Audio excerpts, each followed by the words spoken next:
रोशनपुर नाम के गांव में चंदा और शांति नाम की जिठानी और देवरानी रहती थी। चंदा का पति बहुत पैसे वाला था।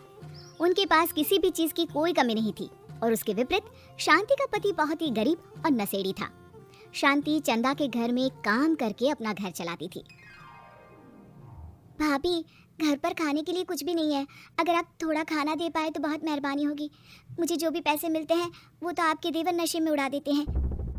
ये तुम लोगों का ना रोज रोज का ड्रामा हो गया है। अब देवर जी कमाते नहीं है तो मैं क्या करूं?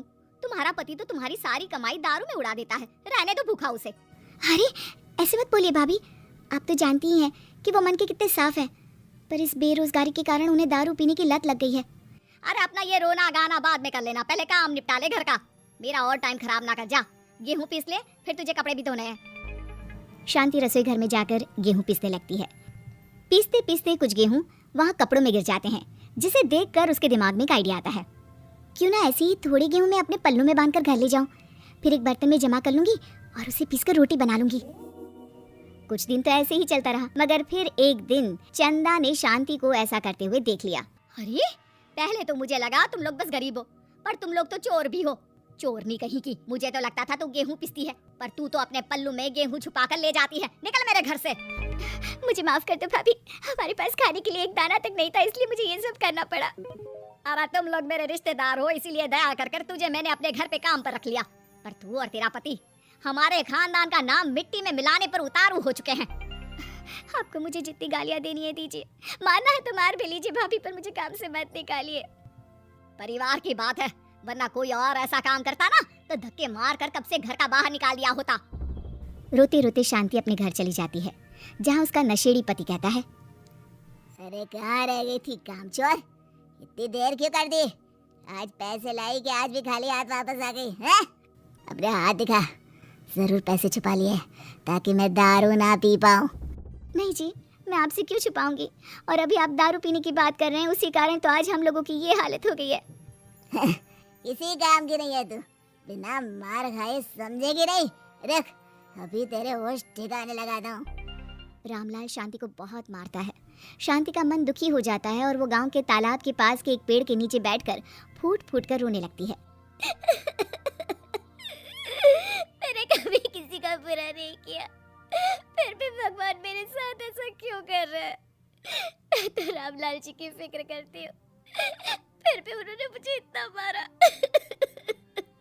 तभी उसे एक आवाज सुनाई देती है, रोने की कोई जरूरत नहीं है बेटी, चिंता क्यों करती हो? ये आवाज कहाँ से आ रही है? शांति अपने आसपास देखती है, उसे कोई नहीं दिखता। वो ऊपर देखती है, जहाँ उसे एक छोटी सी परी दिखती है। आप कौन है? आप तो कोई परी लगती हैं। हाँ बेटी, मैं इसी पेड़ पर रहती हूँ। मैंने तुम्हारी सारी बात सुनी, अब तुम्हें फिक्र करने की कोई जरूरत नहीं। अपनी आंखें बंद करो। शांति आंखें बंद करती है और जादुई परी अपनी छड़ी घुमाती है। उसकी छड़ी घुमाते ही पेड़ के सारे पत्ते सुनहरे रंग के हो जाते हैं। परी उनमें से एक पत्ता तोड़ लेती है और फिर से अपनी छड़ी घुमाती है, जिसके कारण सारे पत्ते पहले की तरह साधारण से दिखने लगते हैं। आंखें खोलो बेटा, लो इस पत्ते को ले जाकर अपने तकिए के नीचे रख देना। ये तो एक साधारण पत्ता है, इससे क्या होगा? ठीक है, अगर आप कहती हैं तो मैं इसे रख लेती हूँ। शांति उस पत्ते को लेकर अपने घर जाती है और अपने कमरे में तकिए के नीचे रखकर सो जाती है। सपने में उसे वही पेड़ वाली जादुई परी दिखाई देती है। बोलो शांति, क्या चाहिए तुम्हें? मैं चाहती हूँ हम बहुत अमीर हो जाए और मेरे पति नशा करना छोड़ दें, उन्हें कोई काम भी मिल जाए। कल जब तुम सुबह नींद से जागोगी, तुम्हारी इच्छा पूरी हो गई होगी। अगली सुबह शांति नींद से जागती है, अपने आसपास का नजारा देखकर चौंक जाती है। उसके बिस्तर पर चारों तरफ सोने चांदी रखे हुए थे। हे भगवान, कहीं मैं सपना तो नहीं देख रही? इतना सारा सोना, वो भी मुझ गरीब के पास। रामलाल जी को बताती हूँ, वो बहुत खुश होंगे। शांति जैसे ही कमरे के बाहर जाती है, वो देखती है कि रामलाल सूट बूट पहने काम के लिए बाहर जा रहा होता है। मुझे शहर में एक नौकरी मिल गई है शांति, मुझे आने में देर हो जाएगी, घर का ध्यान रखना। और इस तरह शांति बहुत अच्छा जीवन बिताने लगती है। उसके पास अब किसी भी चीज की कमी नहीं रह जाती। रातों रात शांति के पास आए इतने पैसों को देखकर उसकी जिठानी उससे पूछती है, अरे क्यों रे शांति, कहीं बड़ा हाथ मारा है क्या? अचानक तुम लोगों के पास इतना पैसा कैसे आ गया? नहीं नहीं भाभी, ये सब तो जादुई परी के दिए हुए पत्ते का कमाल है। शांति जादुई पत्ते के बारे में सारी बात चंदा को बताती है। जिसे सुनकर चंदा के मन में लालच आ जाता है और वो झूठ मूठ रोते हुए उसी पेड़ के नीचे जाती है जहाँ उसकी रोने की आवाज सुनकर जादुई परी कहती है, क्या हुआ बेटा, क्यों रो रही हो?